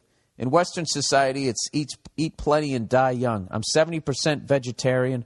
This morning, I didn't have any fats, no bacon, no sausage, no butter, but I'm a normal human being. I have a Snickers if I want one. I'm not a martyr." I mean, dude, you can't, if that's not something to aspire to, you know? Last time I was in 150, I was in fucking, I mean, I'm taller than the guy, but the guy's at his high school weight. You know, he can still fit into his fucking tuxedo that he wore back in when he danced to Benny Goodman. You know what's funny about that vegetarian shit? You always fight it, right? You sit there, guy, you got to have some meat. You got to blah, blah, blah, blah, blah. But I got to tell you, if you eat a giant salad every day, you're going to be right as rain. You can eat a steak, and afterwards you can feel like you have a fucking shoe in your stomach. You got to take a nap. You know, your body shuts down. If you have red meat and potatoes, right? You know goddamn well you got to take a nap. You literally have to fucking sleep it off. You know? You never have to sleep off a salad, people. That's what I've learned as I've gotten older. I got to stop fighting it, you know? I want the meat eaters to be right. Does that make sense? Who wants to eat a fucking... Don't you want cheeseburgers and fries to be the right way to go? Of course you do. But I'm telling you. Did I mention I finally ate a tomato out of my garden? My little modest garden, dude. I got to tell you, it was one of the most fucking unbelievable experiences of my life. It was like, I don't know what the fuck I was eating for the first 45 years of my life. I got to tell you, do it if you want. Don't. This is great. I got tomatoes growing right out in front of my house. Cucumbers and peppers. I'm on my way. I'm going to have a bunch of fucking veggies growing out there. I know how to ride a motorcycle, right? So I'll just have a bag of veggies always ready to go. That's my game plan. But the thing is if anybody on my block knows my game plan, if they listen to this, then all they're going to do is just steal my vegetables, right, and put some piano wire across the street, and that's going to be the end of me. You know? Wouldn't that make sense? Oh, here you go. I just got a text message answering a question. I would have this tattooed on my body. Hang on a second. I've been playing a lot of drums lately, everybody, and I've been fucking with that Zeppelin song, In My Time of Dying, and I never know how to count it. To count it in for the ba-da-ba, ba-ba-da-ba-boo-doo. You know when he starts off? when the fucking drums come in. I can't fucking do. I kind of thought it was maybe in 4/4, so I got the answer here to all you drummers out here. This is coming from a professional drummer. It's in 4/4. If you mean the big tom hits, which I do. They are one. What? They are one and of two. Get the fuck. So it's one and. Is it? I thought I was convinced. The guitar riff that opens the song starts off on the and of 4. Oh, that's what it is. And 1 and 2 and 3. Okay, you motherfuckers. See, that's the thing I loved about Zeppelin. Is they always did that little tricky shit. So that da-na-na-na-na starts on the end of 4. And na-na-na. Okay, all right. Was that the most boring thing ever to hear me trying to figure that shit out? All right, what the hell was I talking about? Oh, hey, I owe a major fucking apology. Last week, I have the apologies every week. So last week, I was talking about, I got to get his fucking name here. The guy who won Wimbledon. Let me look this here. Wimbledon 2013, something Murray, right? What's his name here? Andy Murray. And I said, hey, for the first time ever, congratulations, the first time ever an English guy won the fucking the Wimbledon. Turns out the guy was Scottish. So right there, I gave Andy Murray his props, and instead of calling, but then I called him English, which is a classic example of what?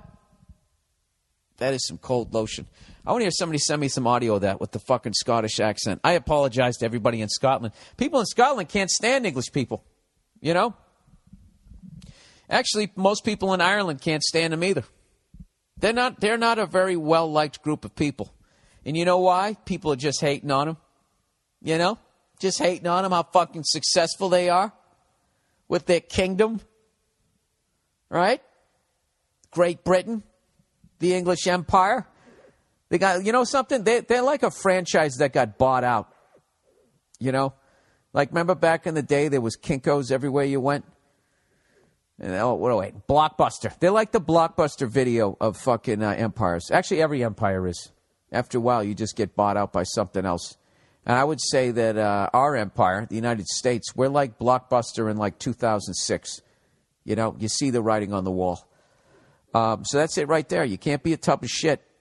It's coming to an end here, people. Something's going to fucking happen, all right? So you got to get your ass in shape. You got to start growing tomatoes.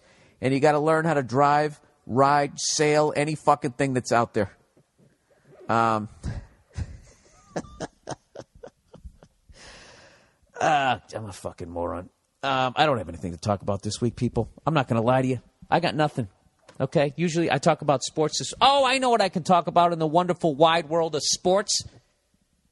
Did anybody see Nelly going off on Kobe or discussing Kobe? Huh? That's what I feel vindicated. Somebody else is seeing it. He's talking about Dwight Howard. Dwight Howard leaving, going, maybe he doesn't want to play with Kobe. And you know what's so funny? Stephen A. Smith is sitting there going, blasphemy. Blasphemy. As Nelly has the audacity to criticize Kobe Bryant. That's why I love Stephen A. Smith, because that's the funniest thing. He's saying blasphemy like Nelly is talking about the Son of God. That's how blinded Stephen A. Smith is about criticizing Kobe Bryant because of his friendship with that guy and protecting his interview. Stephen A. Smith, I know you can't say it, but come on. Come on, man. You know the deal. Kobe Bryant, in the history of NBA basketball, there's never been another guy who's gotten more help getting 5 championships than Kobe Bryant. All right? The same way the Celtics piled on in 2008 and the Miami Heat the last couple of years, Kobe Bryant, every year he's on a team like that. And I'm talking to my buddy Jason Lawhead. They're saying LeBron, the rumor is he's going to opt out. So's Carmelo Anthony, and they're both going to go to L.A. How much more fucking help does this guy need? Unfucking believable. But like, Stephen A. Smith, can you ever address this if somebody sends this to you? Because I am a huge fan. All right? Explain this to me. At the risk of you saying blasphemy as I say this, how a player like Kobe Bryant can walk off the court twice this year during horrific losses, walk off on his own team. You tell me how that does not breed resentment in the locker room. All right? And how doing shit like that all year does not end up with your fucking star center saying, I'm leaving. All right? And I'm not saying that, Mr. Howard didn't fucking fall short. All right? I just hate saying Dwight. It's Dwight. It's Dwight Howard. Dwight. Spell it D-U-H White. All right? I don't know. All Dwight Howard has to do is just steal a couple of moves from Akeem and a couple moves from Kevin McHale, and he's going to be fucking unstoppable. And he had a look on his face like maybe he was going to commit to doing that for at least 4 days before he was going to have that silly grin, look how pretty I am and look how big my arms are, I don't give a shit anymore, that he brings to the court every night. Do you realize, if you include Stephen A. Smith, that I just criticized about 40 foot of human being? You understand that? That could all kick my ass. I don't know about Stephen A. Smith. I think I could take him to the ground, choke him out with his tie. Who knows?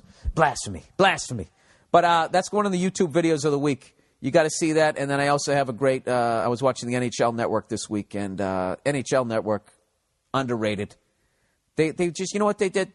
They just, they just showed every Islanders clinching game during their 4-year dynasty that they had from 80 to 83. And I got this great clip after they beat, who did they beat? They beat the North Stars, I think, in 1980 when Nystrom had that overtime goal. Fucking unbelievable pass, too. And one of the Sutter brothers had just been called up from the minors, and they interview him. And it's just like, it just was the most unsmooth ending to an interview. It's the name of the YouTube video is Good Luck. We'll have that up there for you, too. And with that, I've babbled enough here. Let me read a little fucking ad here, and then we'll get into the questions for the week. Sound good? Well, you don't have a choice, because that's how it's going down. All right. Dollar Shave Club, everybody. All right? This is why I like Dollar Shave Club, because for years I've been complaining about why do they treat, like, disposable razor blades like they're gold bullions. For some reason, it's like $40 for a pack. They got them behind glass. You got to find somebody with the key, The reason why, why people steal them? It's because they're horrifically overpriced. Wouldn't it be nice if someone was doing something about that? Well, I give you Dollar Shave Club. All right? Dollar Shave Club. It's a cool brand, and they send you these quality razors right to your door every month. You don't have to think about it. You don't have to wait in line, get someone to unlock them from the cage, like I was just saying, and pay way too much money for a bunch of features that don't even fit on your old handle. Shaving has become such a mess, but not with Dollar Shave Club. You know what? I'm part of this now. It saves me time, and it saves me money, and the razors are great. They're just as good as any of that crap behind the glass, Except you don't have to go out and get it. If you want to try it, go to dollarshaveclub.com/Burr. Support this show. Go to dollarshaveclub.com/Burr, or click on the Dollar Shave banner on the podcast page at billburr.com. Once a month, they're going to bring you your blades. You don't even have to think about it. You throw out the old ones, and you have a nice, smooth shave all month. You don't pay too much for it. Give it a shot. All right? God bless you, and God bless the United States of America. Okay, let's get to the questions for this week, if I can find them. Oh, Christ, what did I do now? What did I do? Oh, it was great. I was talking. I wasn't stuttering this week. I've been reading copy. I feel like my copy read has been good this week. All right. Okay, water a day. Bill, this is in reference to your podcast and the consumption of water. I fell off working out when I was working out. What? Why do you guys do this to me? I fell off working out, but when I was working out regularly, I easily was drinking 1.5 gallons of water a day, sometimes 2. 2 gallons? Someone questioned me on this, so I started to do research, and basically that's nowhere close to the limit. Humans can consume, I think, 10 liters a day safely. Is that what you think? Dude, you can die drinking too much water. Like, people, please don't go out and drink 2 gallons straight, all right? He says, thanks for the free comedy. By the way, that's what the reverse of cold lotion? Thanks for the free comedy. By the way, what's the reverse of cold lotion? Like when you get a podcast out late Monday or Tuesday, Yeah, we didn't get the podcast on Monday, but guess what? Tuesday mornings we're going to have one. You guys will just never get beyond the fact that the Monday morning podcast, it's my Monday morning. It's 9:44 a.m. Monday morning. I'm recording this, okay? All right? I'm just like you guys. I see it in my world. It's my Monday morning, not yours. Go fuck yourselves. You know what's funny is this guy's sitting there like throwing out stats here, and then in the end he goes, humans can consume like, I think, 10 liters a day safely. So anybody listening to this, don't drink like, I think, 10 liters a day. Find out how many you can have and over what amount, what period. You know? Look, you can have 30 drinks in a month, but if you drink them right in a row, you know, I don't think that's a good fucking thing. So there's got to be a way to space it out, right? I don't fucking know. All right. The truth behind Jimmy's. Last week I was talking about Jimmy's, and I heard it was racist. The reason why, you know, so you call them sprinkles or something. Like up in Boston, the reason why they call them Jimmy's, that was a reference to Jim Crow. Hey, they've got a couple of Jimmy's over there. And then a lot of the sprinkles being chocolate in color. It didn't translate it over. And this guy's saying that I am wrong. All right. Bill, love your podcast, and it's great to see you're getting more and more recognition. I'm from Massachusetts and heard your comment on the podcast about Jimmy's possibly originating as a racist term. This is a bogus myth, and the history of Jimmy's is innocent and actually philanthropic.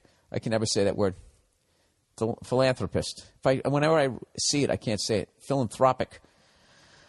I don't know. Philanthropic. Philanthropic.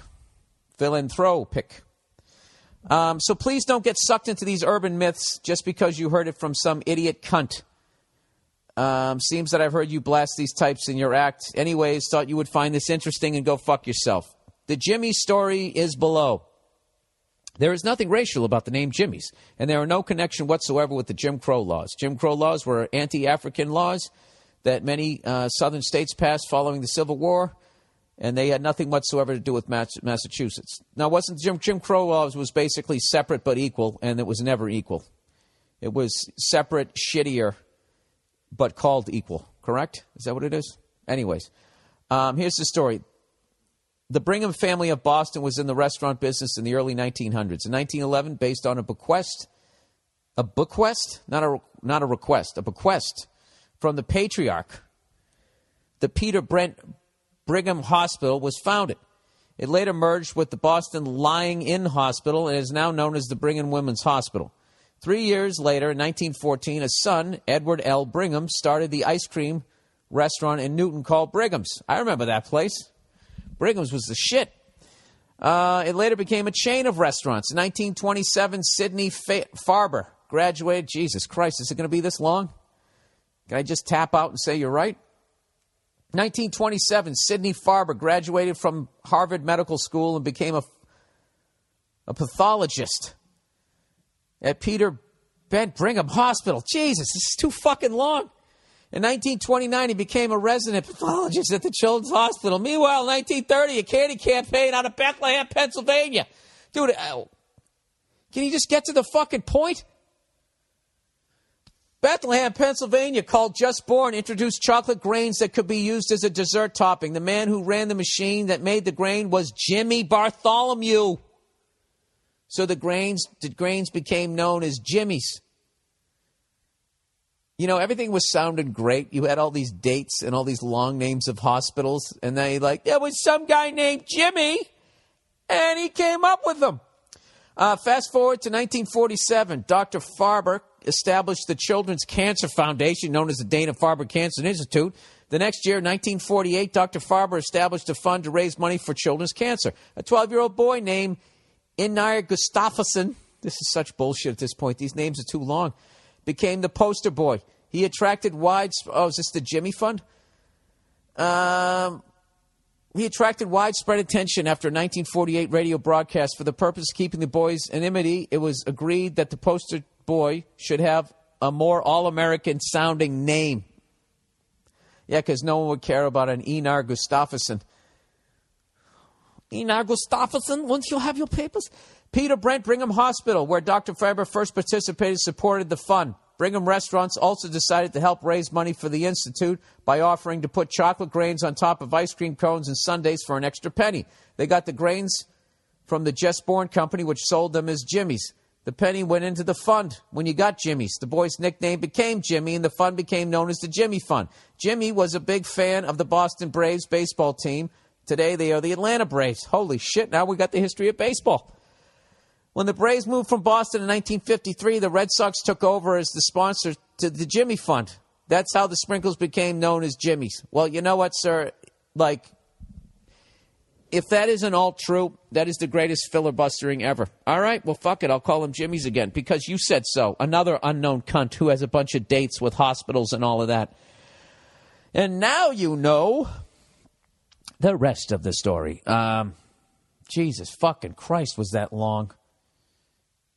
You know what's funny? You heard all of it. Now it would be great to see if you could, how much you could actually remember and repeat. Hey, Bill, how did the name Jimmy's come along? There was a guy who liked ice cream, and he knew someone in a hospital. Then a guy named Gustafsson got sick. And then there was a Jimmy showed up with the ice creams, and they were called Jimmy's.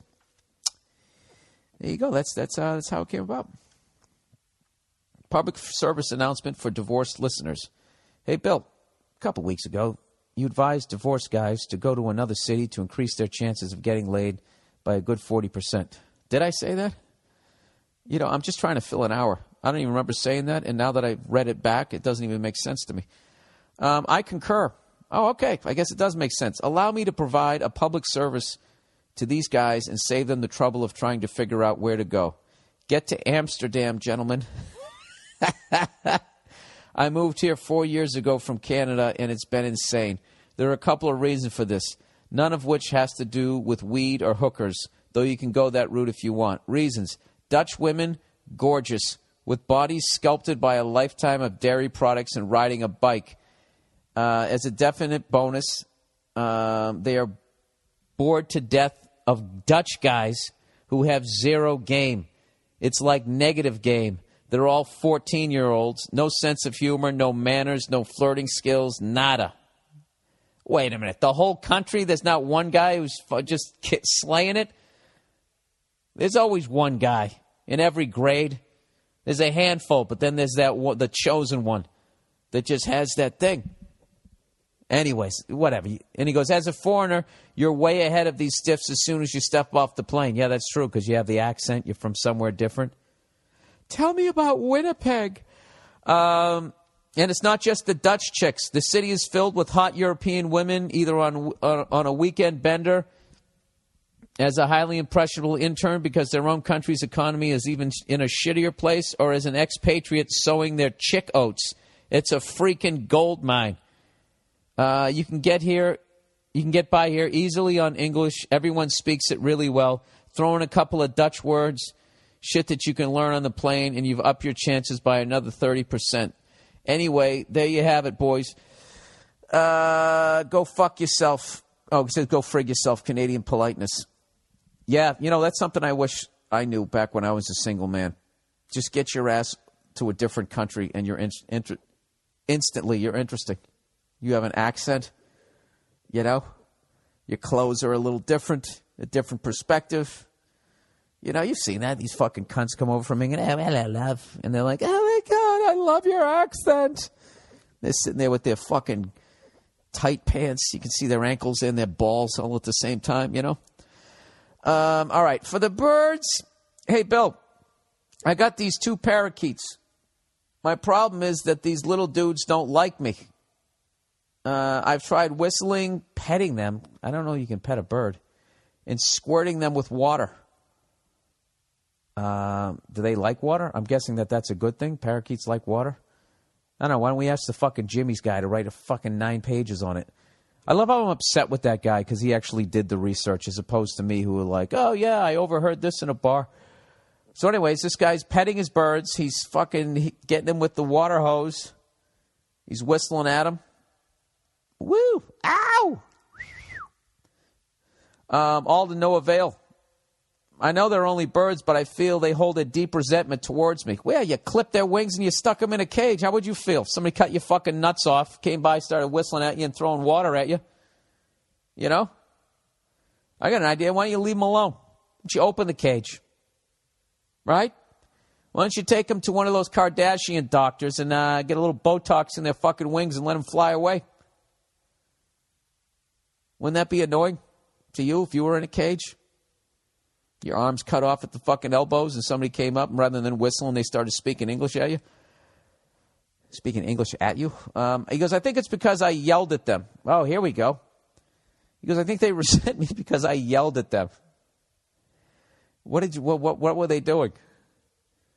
I said, no whistling during my shows. Basically, I had to scold them for pooping in their water dish. But I had their best interest in mind.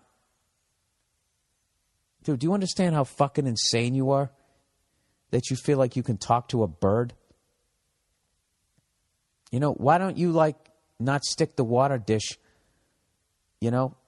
underwear was it underneath the swing? Or what I would do is I'd just get a bigger cage. I'd get a bigger fucking cage. I'd put the water in the center that isn't near any of those trapeze bars, and hopefully they won't be at the top of the cage and still shit down on it.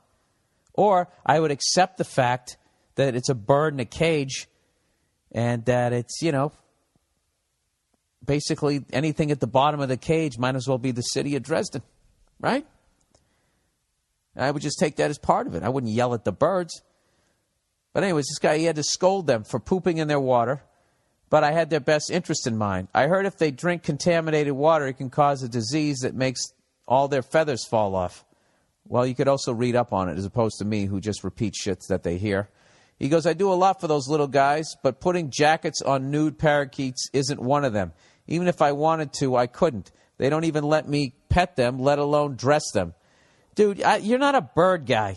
You should have got a dog. He goes, when I originally bought them, I imagined I would have one parakeet on each shoulder while hanging out around my house, but instead, whenever I approach the cage, they freeze in horror. Every time they do that, I can't help but remember my brother's face when he fell through the ice and we had to pull him out. I thought maybe if I bought them more toys, that would somehow help. Dude, birds' motivation isn't more toys. Their motivation is you not having energy like I'm going to fucking twist your head off. Dude, their wings are clipped so they can't escape. You got them stuck in a cage. They're terrified, and you yelled at them. I would say more than on one occasion. You yelled at them. All right? You need to fucking relax. All right? Listen to this. Would you want to be like your job to be in a cage all day? And then some giant comes home and puts you on its fucking shoulders. And your whole job is to enhance the giant's fucking life. You know what I mean? Have a little bit of empathy for the fucking birds. What I would do is I would just have a totally relaxed energy and hope that they forget that you screamed at them. Treat them nicely. Don't try to pet them. Just don't fuck with them. Every time you come over, they'll gradually be like, oh, this is the guy who feeds us. This guy who brings water. This guy's on our side. As opposed to the mixed messages that you're sending them. Birds don't give a fuck about toys. Do they? I don't think they do. He said, I bought them a new toy every Friday on my way home from work, and there's a ridiculous amount of toys in the cage, and here's the kicker. They haven't played with a single one, not once. Well, dude, do you look at the birds outside? They're not out there. If you leave your toddler's toys outside, they don't go, oh, good, they left, and then they go down and they start playing on his fucking tricycle. He goes, they just stare at me. I took them to the vet, but he spent more time looking at his phone than the birds. Anyways, any advice would be greatly appreciated. I think you should find a bird lover, sir, and give the birds away. And then, I don't know, I think you should get your temper in check. And before you do that, get your temper in check. And then if you want to get a dog, it seems like you want more interaction with the pet. Most people get birds because they can have an interaction with an animal, but they don't have to walk it down the street. And there's a lot less interaction with them. You seem like you want a bird to act like a dog / a little kid. Like, hey, daddy's home. I bought you a fire engine. Oh, oh, boy, look at that. Does the bell work? You know, somehow you want the bird to do that. Yeah. Please stop yelling at your birds. All right? They can't help if they shit in the water. You know, they're birds. They're not supposed to be in cages. They fly around and they shit as they fly. They shit when they're on branches. When they have to go, they go. They don't have any stress. They don't have any shame. And there's water all over the place. So now you got them in this fucking cage with a little confined area of water. You know, what are they supposed to do? Well, what do I know about the restaurant business? All right, size issues. Oh, Jesus, here we go again. Here we go again. Maybe you need a motorcycle. All right. Size issue. Que pasa, Bilinardo? Hola, Bilinardo. Que pasa?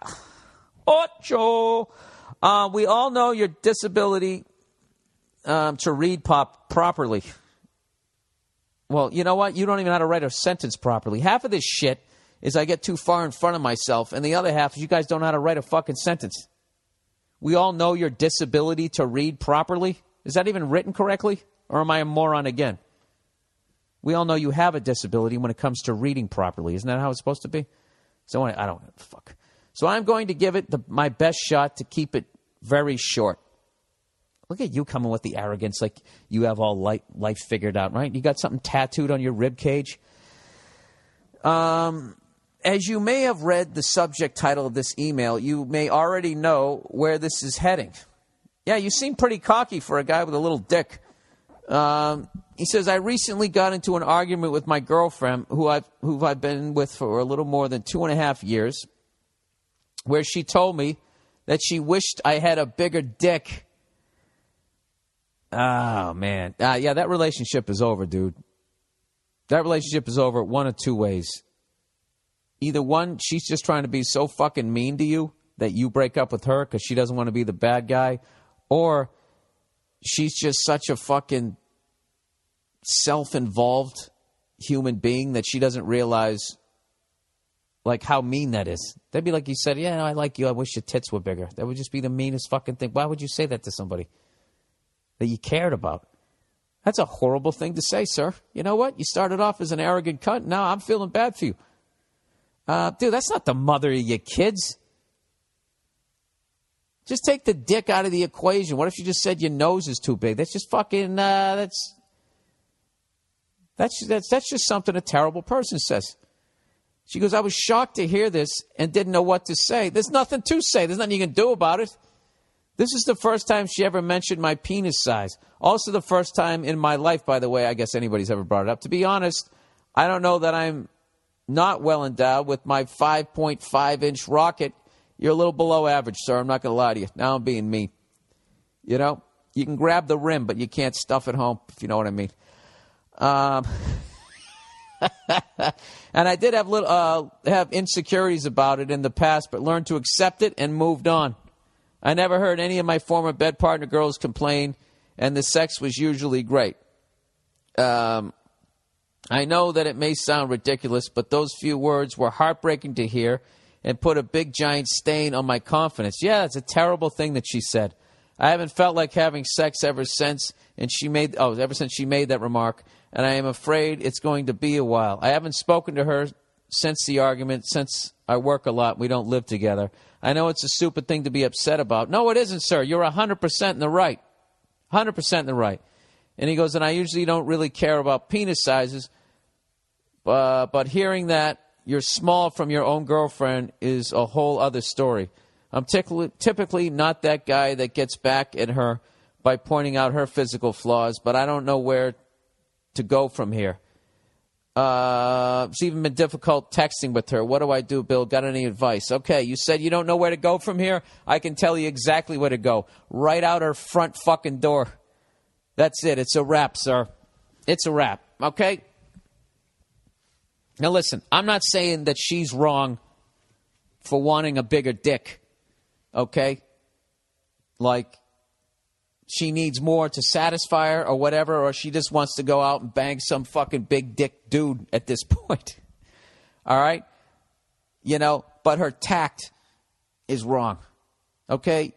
you had accepted yourself, which is one of the greatest things you can do that leads towards being happy every day, which leads you to treating the people around you respectfully, which leads them to treating you respectfully, which leads to more happiness. She fucked with the core of your happiness.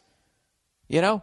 You felt good about yourself. She pointed out something and made you feel horrible about yourself. It's one of the worst fucking things she could have done as far as mentally to you. And right now, the last thing you want to do is go out and say the same thing to her. All right? If you really want to do, just paraphrase what the fuck I just said.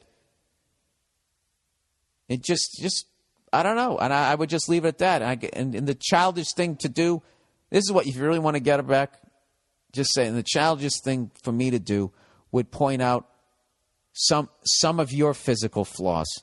And the great thing is you leave it ambiguous. Okay? And I guarantee you, she's going to be in a bathroom mirror staring at herself, if you want to get mean. Okay? But, you know what this, but I got to tell you something, what's even better, you got to have this, what's known as the self-esteem breakup. Okay? Which you're totally in the right here, and you just say, listen, all right, what you said to me, I used to feel good about myself, and what you said to me messed with the core of my own happiness and how I feel about myself. And that's not what I'm looking for in a girlfriend or a potential wife. And I just can't see you ever being a good mother. If you would say something like that, just something along those lines. I don't know. I keep going mean. Don't go mean. Whatever the fuck I just said. I was just trying to paraphrase what the fuck I said. But, dude, this is, you should feel good about yourself, all right? You know, you're not a porn star, but you're also, you know, you're not like, you're not what she's making you out to be here, all right? That's it. You're still in the game, sir, okay? You're not part of the starting five. Hey, neither am I, you know? But you and I, we come off that bench, okay? We're the kind of guys. We're the guys that go in the corners, right? Yeah, man, that's you're 100% advice. My advice would be that this girl is not anywhere near the level of maturity she needs to be, and might never even get to that level. The only redeeming thing that I can say to her is she has such a difficult time doing what she wants to do in life that maybe she wanted to break up with you for a while and she didn't know how to do it and was building up, and then there was just an argument and then she just said that. Or, I don't know. Have you said anything to her? I have no idea. Oh, it's funny. He says, thanks for the weekly podcast. You have no idea what it means to me. See you in Amsterdam. Well, from what this other guy was writing, sir, there's a bunch of beautiful ladies out there in Amsterdam. Yeah, dude. The fuck? They're all riding bikes. They're in great goddamn shape. Go out and Go find yourself a sweetheart. All right? All right, there you go. Okay, Bulgaria. Bulgaria, everybody. Hey there, Billy Redface. Oh, wait a second. I got to read the last advertising here. I'm sorry, guys. We got a couple here. We got a couple, 2 or 3 here. I got to do the last chunk here. Last chunk. All right. Where am I going? LegalZoom, everybody. Most Americans don't have a will. But why? You guys all have stuff, right? You don't want somebody you don't like getting your stuff, do you? LegalZoom.com, everybody. You don't want the government rules dictating what happens to your property and minor children. You don't. So why procrastinate? Most people say too expensive, too time-consuming. I don't want to deal with it, man. My answer is LegalZoom.com. Too expensive? You're going to love LegalZoom's reasonable prices. Too time-consuming? Most people finish the online process in just 20 minutes. And we're not talking some fill-in-the-blank forms. Your will is state-specific and personalized based on your information. Best of all, LegalZoom has 12 years of experience helping people with important legal matters. It's National Make Your Will Month, people. So don't wait any longer. Go to LegalZoom.com and get 15% off your last will, but this offer ends soon. Or get a living trust and you'll receive a pour-over will absolutely free. To get your special discount, be sure to enter Burr in the referral box at checkout. For wills, powers of attorneys, trusts, and more, go to LegalZoom.com. LegalZoom can provide self-help services at your specific direction or connect you with an attorney, but they are not a legal firm. All right, Stamps.com, everybody. There's nothing instant about getting postage from the post office. Driving there, parking, it's a waste of time. So you use Stamps.com instead. Instantly get postage for any letter or package right from your own desk. Stamps.com is so quick and easy to use that even a moron like me can use it. Buy and print official U.S. postage using your own computer or printer. Stamps.com will send you a digital scale that automatically calculates the exact postage you need. They'll even help you decide the class of mail based on your needs. No guesswork, plus it's convenient. Take care of your mailing and shipping wherever you need to, 24/7, right from your own desk. You'll never have to go to the post office again. I use Stamps.com to send out all my DVDs. I have never, repeat, ever had a problem. Right now, use my last name, Burr, for the special offer, no risk trial, plus a $110 bonus. That includes a digital scale and up to $55 free postage. Don't wait. Go to Stamps.com before you do anything else. Click on the microphone at the top of the homepage. Type in Burr, B-U-R-R. That's Stamps.com. Enter Burr. And finally, Hulu Plus, everyone. I'm sure you've tried Hulu.com. I'm sure you're a fan. But I want to tell you about the newest, latest Hulu. Hulu Plus. Hulu Plus lets you watch thousands of hit shows anytime, anywhere. Stream it on your TV or go to your smartphone or tablet. Why stand in line or ride a train and just stare at your feet? You could be watching your favorite shows on Hulu Plus. Hulu Plus is a great way to binge watch your favorite shows. I'm going to use Hulu Plus to catch up on the old Family Guy episodes I've missed when I was on the road, or Rockford Files, or whatever the hell else I want to watch. Or maybe all the Lord of the Rings. Wouldn't that be phenomenal? Didn't see an episode of New Girl? That's on Hulu Plus, too. And if I ever decide to watch Lost, Hulu Plus is the place for that. If I ever want to watch 90 hours of Lost, I can do it on Hulu Plus. You get the point? It's only $7.99 a month, everybody. $7.99 for all the shows and movies you can watch. Catch up on current shows, binge on old and favorite new shows. It's great. You can do it all on Hulu Plus. Right now, you can try Hulu Plus for a couple of weeks for free. On me. When you go to the podcast page at BillBurr.com, click on the Hulu Plus banner or go to huluplus.com/Burr. Okay? There you go, everybody. And that right there is all the advertising for this week. All right, where am I going here? Back to the question. Bulgaria, everybody. Hey there, Billy Redface. I heard you ask about Bulgaria in Eastern Europe. I've traveled around Europe over the last 5 years, and Bulgaria is very nice. Plus, they love Americans. Serbia is pretty nice, too. They don't love Americans like the Bulgs, but it's still safe. Even though we bombed them in the 90s, they even have a pretty good sense of humor about it. And if they know you're American, perfect strangers will walk. Oh, if they know you're American, there should be a comma there. Perfect strangers will walk to you and ask the question, why did you bomb us? And even they celebrate a battle they lost to us. Well, if they came up to me and said, why did you bomb us? I would be like, I wasn't even aware we did that. What happened? That would make it even worse. They even celebrate a battle they lost to us. Serbia has been very commercialized over the last 10 years, and there is a strict code of masculinity amongst the men, kind of like Americans. Plus, I don't even know what that means. Plus, the exchange rate is great all over the former Yugoslavia. And instead of booking a hotel, you can rent a very nice apartment for a month. And it would actually be cheaper and nicer than a hotel because there's no first or last, or at least as long as you have cash and a place to crash. Stay away from Romania. The only good thing I heard about that country is the country which is beautiful in the summer. The rest of the year it looks like Appalachia. I don't even know what that means. I don't even know what that is. Appalachia.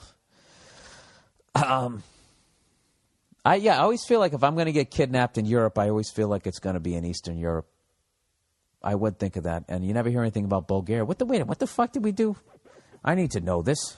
We're going to be dropping bombs on people in a bad way. We bombed Serbia?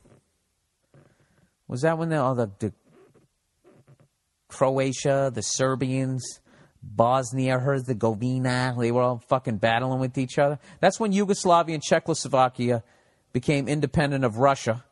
And now they didn't have a common enemy in the Russians because they had pulled out after like 1990. And then they instantly picked up on these wars that have been gone for like 90 years. Isn't that what happened? Ah, Jesus. Here, America bombs Serbia. NATO bombing of Yugoslavia. All right. Reason why I hate USA, America bombing of Serbia. Oh, that's a video. Oh, Bill Clinton. Oh, yeah, I remember that. Oh, didn't he bomb them because he fucking was fingering that fucking refrigerated-faced fucking mess of a woman? You make me feel like a younger man. Can I stick this cigar in your pussy? The NATO bombing of Yugoslavia was NATO's military operation against the Federal Republic of Yugoslavia during the Kosovo War. The strikes lasted from March 24th, 1999 to June 10th, my birthday, 1999. The official NATO operation code was Operation Allied Force, yada, yada, yada. Goals. NATO's objective in the Kosovo conflict were stated in the North Atlantic Countings meetings, but yeah, and I imagine they said it was something about freedom, but it was really about some sort of natural resource or power. Strategy. What the fuck is it? Come on, let's get to the... What was her name? Margot Adams? What was the name of that unfortunate woman? You know? Naval, civilian... You know what I'm going to look up? Bill Clinton bombs Yugoslavia. Wait, Margot Adams was the fucking chick that, what's his face banged from the Red Sox. The hell was his name there? He used to always Wade Boggs. Bill Clinton bombs Yugoslavia. What the hell was her name? Wasn't Margot. Began with an M. What the fuck was the name of the... What? He stuck that cigar in a thing. I can't remember her fucking name. I'm just going to stick cigar. Bill Clinton bombs Yugoslavia cigar. Let's see if that comes up. Bill Clinton. What really happened... U.S. bombing killed 224 people. Why Clinton bombed the Serbs? All right, here we go. Oh, that's just too long. You know what? I don't know why he did it. But Clinton did it. He did it in 1999. I'll just look at the ground. Yeah, sorry about that. Sorry we bombed you. Ah, Jesus Christ. All right, well, that's the podcast for this week, everybody. I know it was kind of all over the place. As is my life. This is the wrap-ups for the show here. Now that the show's over, don't forget to support all the sponsors, or just one of them. Anything you can support, okay? We got, you can get your will done at LegalZoom. You get your voice, e-voice things. E-voice gives you a toll-free number so you can take business calls from anywhere, sound in the office. You remember it. I've already talked about this stuff. Now the show's over. You got Hulu Plus. You can binge on all those shows. If you don't like them, you can check out TiVo, right? Give you two options. You don't want to buy shave, go to the Dollar Shave Club. You don't want to buy the blades. I hate these fucking wrap-ups. You guys heard all of this shit before. That's it. I'm not doing the wrap-ups. Go fuck yourself. All right, that's the podcast for this week. Okay, coming up this week. Why am I shouting? I am going to be Friday night. I'm going to be in Boise, Idaho. Saturday night, Bozeman, Montana. If both those shows are not sold out, they're damn close. This is the beginning of the Red State Tour, and then right after that, then I have to do my acting gig. And I never tell you guys much about the acting gigs because so many guys I know get into movies or whatever, and then they tell people they're in them, and then they get cut out or whatever. So I wait till it's in theaters. When it's in theaters and I'm actually in it, then I tell you I'm in the movie. That seems to be the best way to go about it. But I know there's a lot of you people out there where you will go, hey, you're supposed to be coming to my fucking flyover state, and now you're not. What's the deal? Well, the shows have not been canceled. They have been rescheduled. Okay? So the first two stay the same. Boise State, July 26th, and the Emerson Center for the Arts Theater in Bozeman, Montana is July 27th. Those are still the same. El Paso has been moved. I got to change that date on my website. But right now, Colorado, Boulder, Colorado. The new date is September the 4th. September the 5th is the first day of NFL football. I'm going to try to go to that because I'm going to be out there in Colorado. September 6th, Pikes Peak Center, Colorado Springs. And then, okay, El Paso has been moved to September 12th. Okay, we keep going. And then in November, I don't have the dates up here on my site yet. In November, those are going to be the Deadwood, Tulsa, Oklahoma, Wichita, Kansas dates will be in November. And for those of you asking about my European tour, these dates are already on sale. December 5th in Amsterdam, December 7th in London, December 9th in Dublin, December 11th, Copenhagen, Denmark, December 12th, Oslo, Norway, December 13th, I'm in Stockholm, Sweden. And rumor has it, this is confirmed, I'm going to be in Iceland. That's going to be the last one. I'm going to be in Reykjavik, however the fuck you say it. And, shit, I just thought of something else.